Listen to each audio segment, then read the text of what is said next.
Amém, igreja. Deuteronômio 6:4. Que o Senhor possa falar ao nosso coração nessa noite. Deuteronômio 6, versículos 4 e 5. A palavra do Senhor diz assim: Shema Israel, Adonai Elohim, Adonai Echad. Está assim na sua Bíblia? Não. Mas na sua Bíblia deve estar assim: Ouve Israel, o Senhor nosso Deus é o único Senhor. Amarás, pois, o Senhor teu Deus de todo o teu coração, de toda a tua alma, de todo o teu entendimento.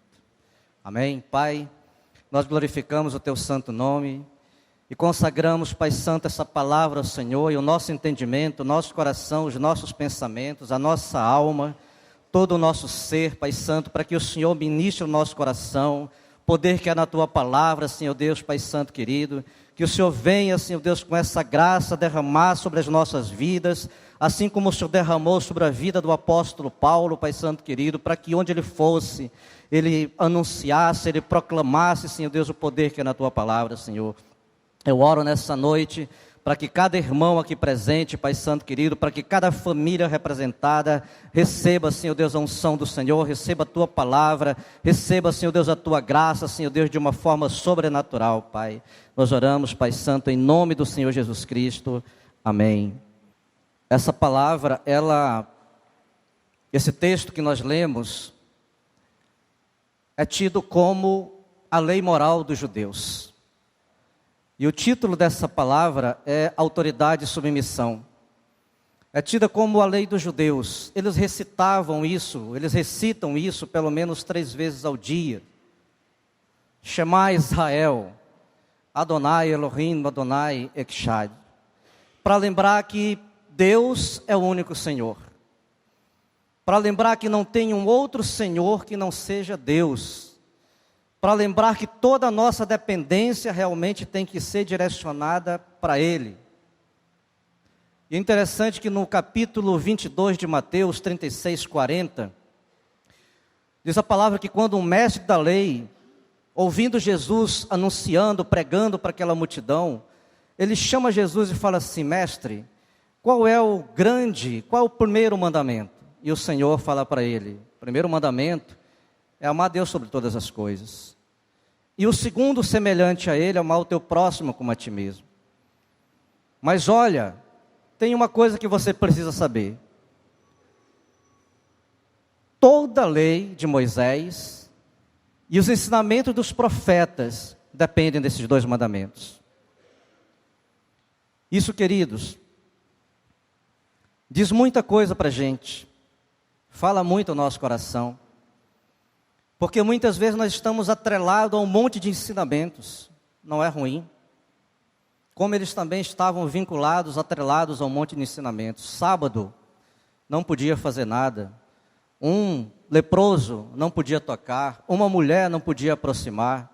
Entrar na casa de alguém sem permissão não podia acontecer.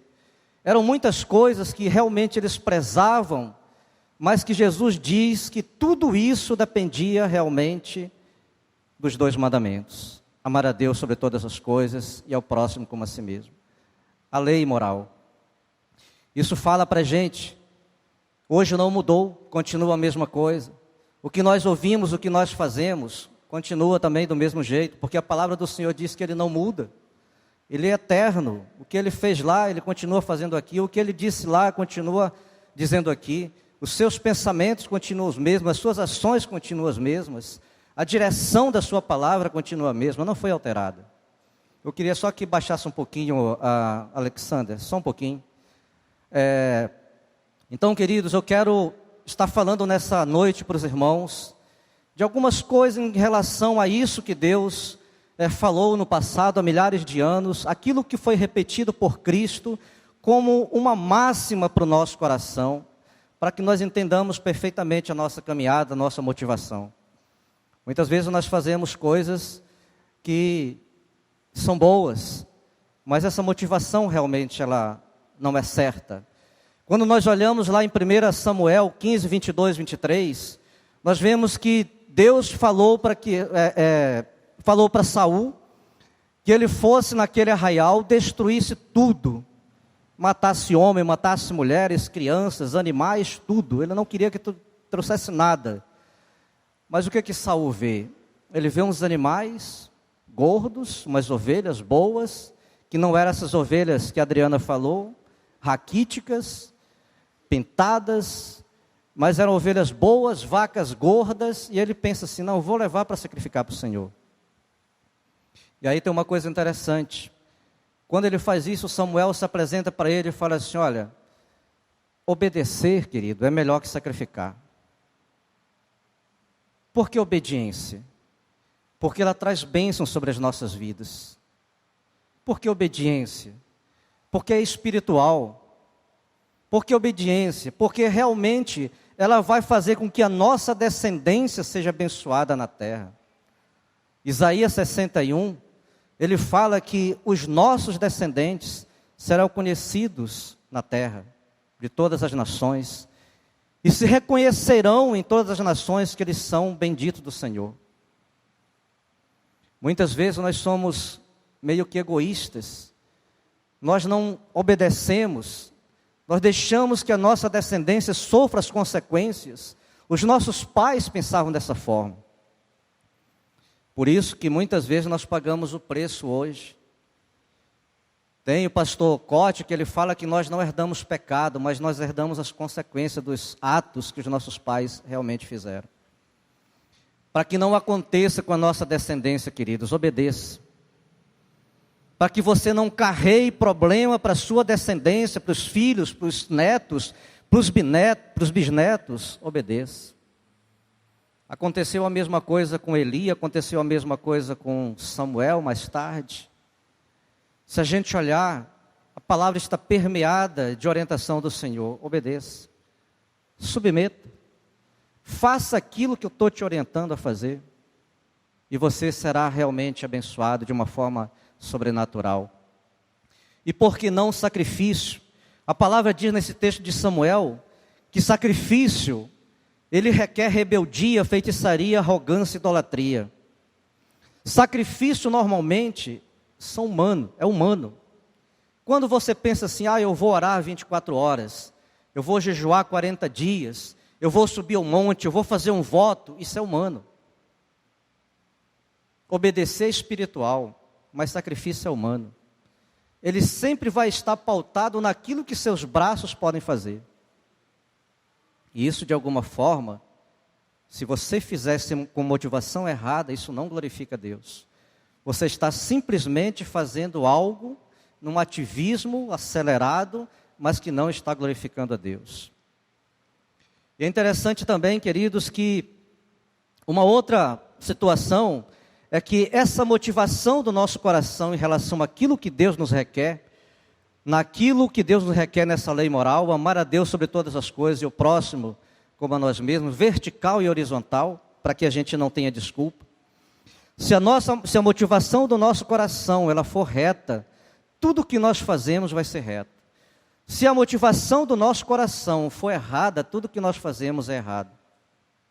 Se nós jejuarmos, se nós ofertarmos, se nós dizimarmos, se nós servirmos, se nós discipularmos, se nós nos reunirmos nesse culto com a motivação errada, não tem validade nenhuma para Deus. Era o que ele estava falando para os judeus da época, para os sacerdotes, para os mestres da lei, para o sinédrio judaico. Eles tinham que realmente estar caminhando naquela direção que Deus requeria que eles estivessem. E nós vamos ver algumas situações bíblicas feitas por Cristo, faladas por Cristo, em relação a essa questão da motivação. Por exemplo, Mateus 23, versículo 5. Você pode conferir a palavra comigo? Mateus 23, versículo 5, diz a palavra do Senhor.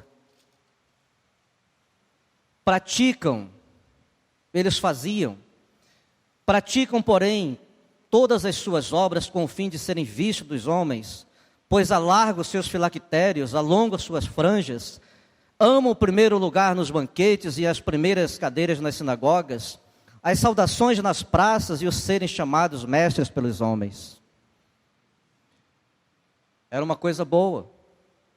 Com certeza faziam orações, faziam petições, faziam preces. Com certeza eles falavam da lei para as pessoas, mas a motivação era errada. Motivação errada, tudo que nós fazemos será errado. Um outro texto também, 1 Coríntios 13:3, Paulo fala assim: olha, se eu pegar todos os meus bens e dividir com os pobres, entregar minha própria vida para ser queimada, se não tiver amor, nada serei. Se essa motivação que você tem de granjear, de conquistar, essa motivação que você tem de dividir, realmente, se ela não for certa, o que você está fazendo é errado e Deus não vai se agradar disso. Certamente nós estamos jogando fora, porque Deus não está nesse negócio. Mateus 7, 23, 22.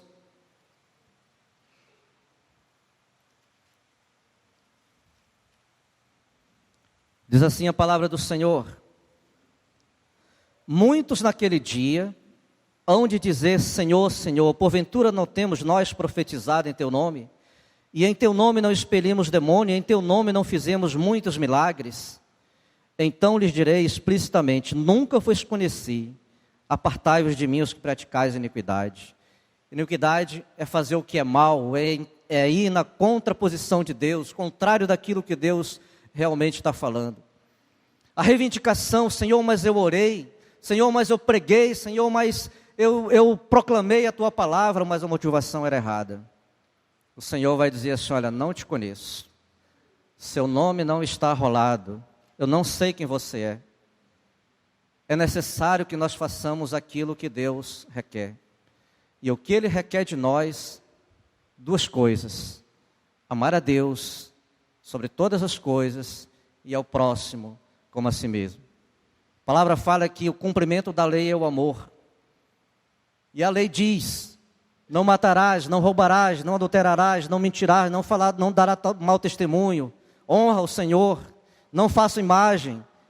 Isso tudo se resume em amar a Deus e amar o próximo. Nada mais que isso, queridos. Se nós temos realmente essa motivação de amar a Deus, nós vamos ter um caminho correto, uma mente correta, um coração correto. Nós vamos ter uma direção certa e não vamos estar incorrendo em coisas que desagradam o Senhor. Não vamos estar realmente nos colocando numa situação que naquele dia, quando você chegar nos céus para aquela ceia, aquela mesa que foi pregada na semana passada aqui, você não tenha lugar. Quando se fizer a chamada, seu nome não vai estar escrito ali. Que nem o irmão falou na questão do casamento, seu convite para essa ceia não vai ter. Quando as pessoas que estiverem ali fazendo, né, aquela checagem para ver se você está, não está. Por quê? Mas eu trabalhei, Senhor. Mas eu fiz. Mas eu fui para a praça. Mas eu toquei. Mas eu preguei. Mas a sua motivação era errada. Isso é muito tremendo. Malaquias, capítulo 1, versículo 7.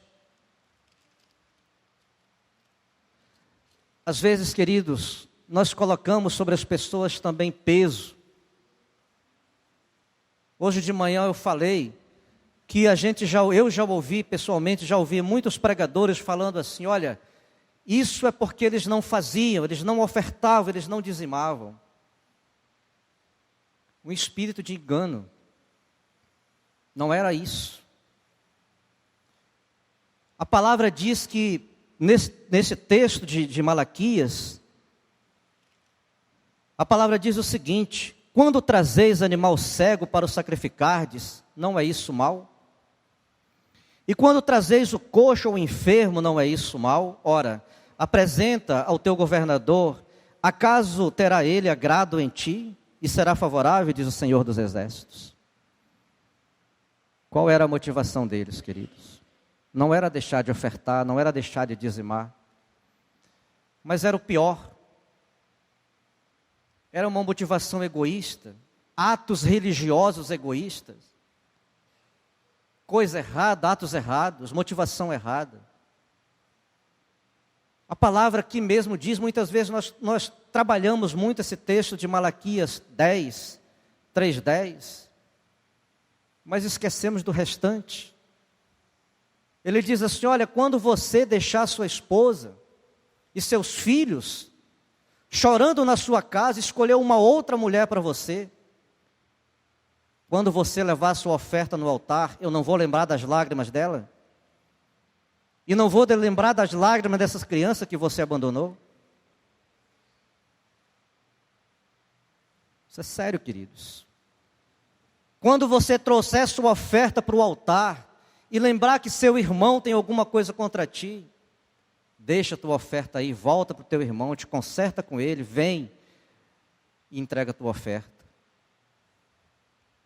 Isso não é roubar a Deus. O Código Penal, ele trabalha com 3 situações. Furto, a palavra não fala furto, fala roubo. Furto é subtrair alguma coisa de alguém na sua ausência. Mas roubo é subtrair algum pertence de alguém na presença do possuidor. Que a palavra diz, ele estava perto do gasofilaço. Da mesma forma que ele viu quando William falou daquela mulher que foi levar suas 2 moedas, e Jesus testificou que ela deu tudo o que tinha, ele está perto do gasofilácio. Você rouba entregando. Você rouba perto do gasofilácio porque ele está presente.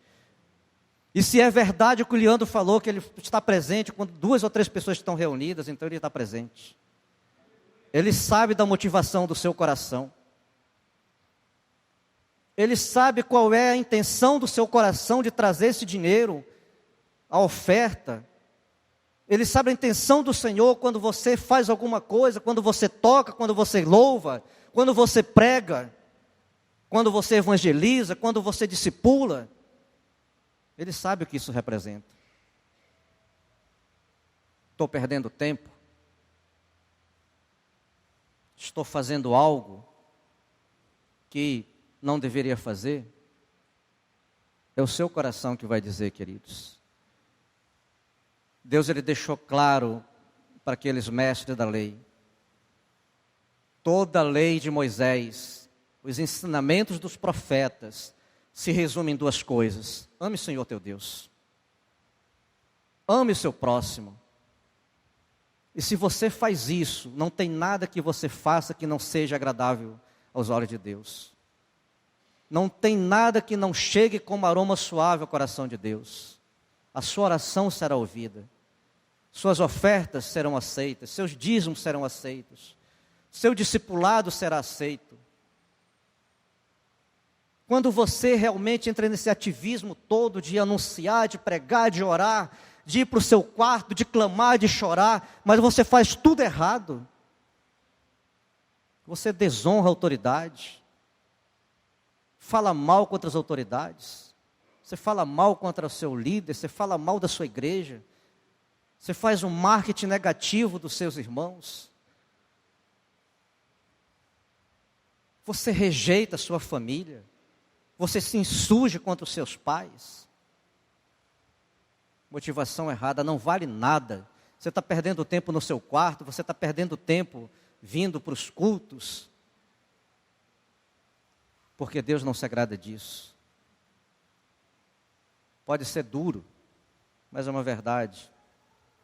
Uma outra coisa interessante, a nossa vontade alinhada com a vontade de Deus, 2 Coríntios, versículo 8, capítulo 8.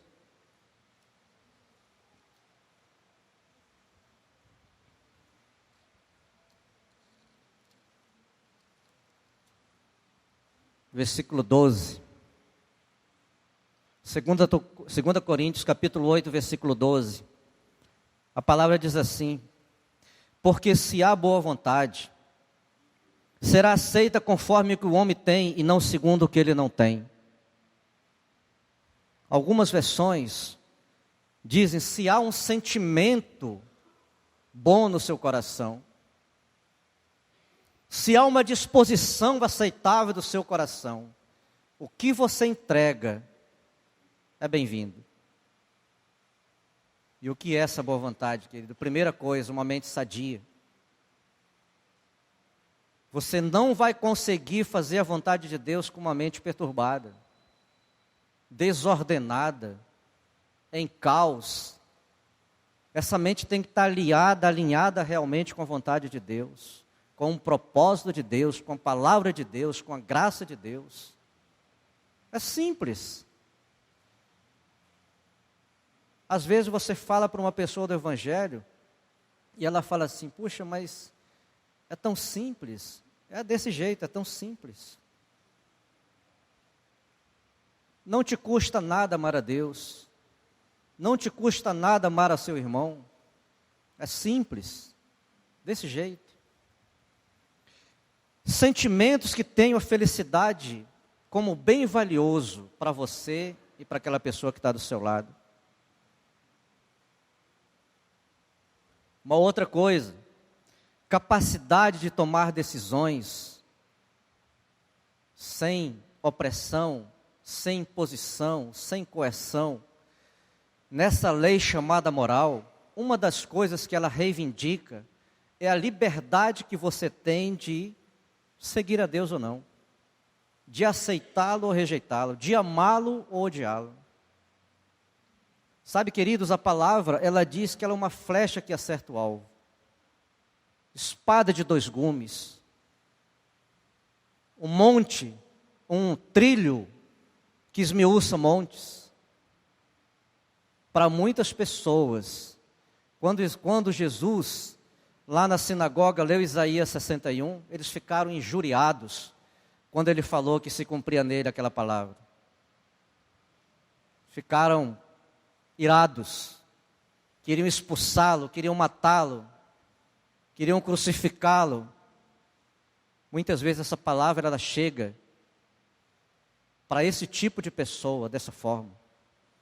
Mas também lá em Esdras, lá em Neemias, quando eles encontraram o livro de Deus, a lei, e quando eles começaram a ler para o povo, a palavra diz que eles começaram a chorar. Um dia inteiro eles choraram. Eles se quebrantaram, eles pediram perdão, eles fizeram um novo pacto para que eles voltassem de novo aquilo que Deus tinha requerido deles. Decisões. Finney, Spurgeon, esses homens, Pastor Bonk, Pastor Abe, mais recente, que nós conhecemos, tantos outros, Taylor. Uma das coisas comuns nesses homens era que nós temos uma participação na nossa salvação. Contrário àquilo que, quando Finney pregava, os calvinistas combatiam, dizendo que tudo era de Deus, que o homem não tinha participação nenhuma. Mas nós temos uma participação. Hoje pela manhã eu fui lido Efésios 3:20. Lá ele fala assim: segundo a força do seu poder que opera em nós. Poder é uma decisão sua. É uma liberalidade sua de fazer. Isso é interessante, queridos. Esse livre-arbítrio que a lei moral reivindica também, que ela dá para todos nós, a mesma liberdade que ele dá para uma pessoa se chegar a Deus, é a mesma liberdade que ele dá para uma pessoa assassinar o seu semelhante. Isso realmente é liberdade. Deus seria injusto, seria um tirano se ele não desse essa liberdade a pessoa pecar, de a pessoa chutar o balde, fazer o que ela bem quer da vida dela. Mas ele orienta, escolhe. Eu sugiro a você que vá por esse caminho. Ame seu próximo, ame a Deus. Faça aquilo que eu te oriento para que você realmente se dê bem e sua descendência será poderosa na terra.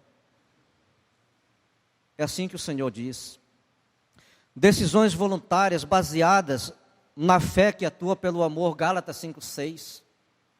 Não é esse amor que eu tenho para vocês, mas o amor de Deus, o amor de Cristo, do Espírito Santo, baseado nessa fé que Ele tem falado e baseado nesse amor que Ele derramou sobre o seu povo e sobre a sua vida. Depois, motivação pelo verdadeiro amor a Deus e ao homem. Muitas vezes você ouve que Jesus veio pelo que é certo e pelo que é justo. Mas Ele não morreu pelo que é certo, pelo que é justo. Ele morreu por vidas, Ele morreu por almas. Ele morreu por você, Ele morreu por mim. Ele morreu por aquele miserável pecador, aquele assassino, aquela prostituta, aquele drogado, aquele bêbado, aquele descrente, aquele ateu, aquele macumbeiro, feiticeiro. Morreu por pessoas. Foi dessa forma que Ele conquistou Paulo. Era um matador, era uma pessoa ruim. Foi dessa forma que Ele conquistou Pedro e tantas outras pessoas. Foi dessa forma que Ele conquistou Madalena. Ele não veio para o que é justo, para o que é certo. Ele veio para salvar vidas. Seu sangue foi derramado para salvar vidas. É isso que Ele reivindica. Outra coisa interessante, quando Jesus estava ali naquela agonia, também foi pregado semana passada pelo irmão César, capítulo 26 de Mateus, estava naquela agonia chamando os discípulos para que eles orassem com ele, para que não fosse possível ele passar por aquele sofrimento humano. Gotas de sangue caíam dos seus poros, diz a palavra. Angústia, dores antecipadas. Mas, queridos, quando ele pensa que o que Deus estava querendo não era simplesmente a cruz, que era sacrifício, mas que ele cumprisse a vontade dele, então ele se rendeu. E aí a palavra diz em 26:46, levantai-vos, vamos, a chegada a hora, o traidor se aproxima. O que isso tem para ver? O que isso tem a ver com a gente? Qual é a nossa decisão? O que nós temos que fazer como indivíduos, como igreja, como corpo? Qual é a nossa participação nisso? Qual o caminho que eu tenho que seguir? Qual a direção que eu tenho que seguir? Reconhecer que aquele caminho que eu estou indo realmente não me leva a lugar nenhum. De bem, pelo menos. Então eu tenho que mudar. Eu tenho que me converter, eu tenho que dar meia volta, eu tenho que dar pelo menos uma volta, mudar a direção. Eu tenho que outra vez voltar para a palavra. João 3,16 diz que Deus amou o mundo de tal maneira que deu o seu Filho unigênito para que todo aquele que nele crê não pereça, mas tenha vida eterna. A palavra diz todo aquele. Ela não diz alguns. Ela não diz parte, ela diz todos. Qual a decisão que nós temos que tomar, queridos? O que nós temos que abandonar? O que nós temos que deixar para trás? Qual o nível realmente de motivação que nós temos? Muitas vezes a gente vem para a igreja e fala assim, mas aquele louvor estava muito enfadonho, chato. Qual é a motivação? Aquela palavra, quem vai pregar domingo? Eu vou assistir, sei lá, uma pregação aqui em casa mesmo. Qual é a motivação? De repente você diz, não, eu vou ao culto porque eu vou encontrar com Deus. Mentira. Seu coração está muito distante disso. Porque você começa a olhar para as pessoas. Muitas vezes nós estamos com pessoas próximas de nós. E nós julgamos como os fariseus julgavam. Deixamos de nos aproximar das pessoas. Deixamos de fazer o bem. Muitas vezes nós temos litígio entre nós mesmos. Nosso coração está inclinado à guerra, pintado para a guerra, nosso rosto. Qual é a motivação, queridos? Queda de braço. Eu costumo sempre falar para os pastores, quando a gente reúne, que uma palavra da minha liderança, eu não discuto. eu não entro na queda de braço com liderança. Posso até discordar, posso até ter a minha opinião, mas eu não vou para a queda de braço. Eu não ganho nada com isso. Eu penso na minha filha, eu penso nos meus netos. Eu penso na minha descendência, eu quero que eles sejam abençoados.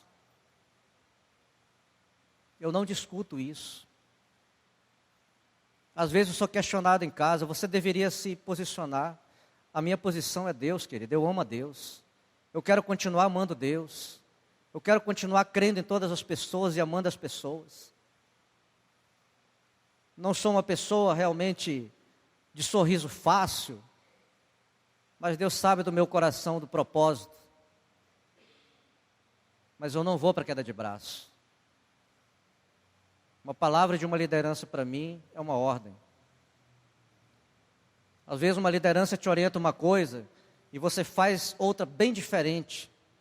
É legítima, como eles faziam, iam para as praças. É legítimo pregar, é legítimo curar enfermo, é legítimo expulsar demônios. Mas a motivação é errada, você desobedece, você se insurge, você se amotina, e Deus não está nesse negócio. Então, que o Senhor possa falar o teu coração, muito mais que falar, possa te dar uma decisão voluntária, para que você caminhe naquela direção que Deus quer que você caminhe. Deixe as coisas de lado, deixe a sua vaidade, o seu orgulho, deixe a sua tradição, seja religiosa, seja familiar, se renda ao Senhor, se entregue a Ele de fato. Diga para Ele: Senhor, eu quero mesmo te amar, eu quero te servir, eu quero que o Senhor domine o meu coração, todo o meu ser. E a partir daí, queridos, tudo que você fizer, com certeza vai ser certo. Vai agradar a Deus, vai estar dentro da vontade de Deus, daquilo que Ele requer para as nossas vidas. Amém?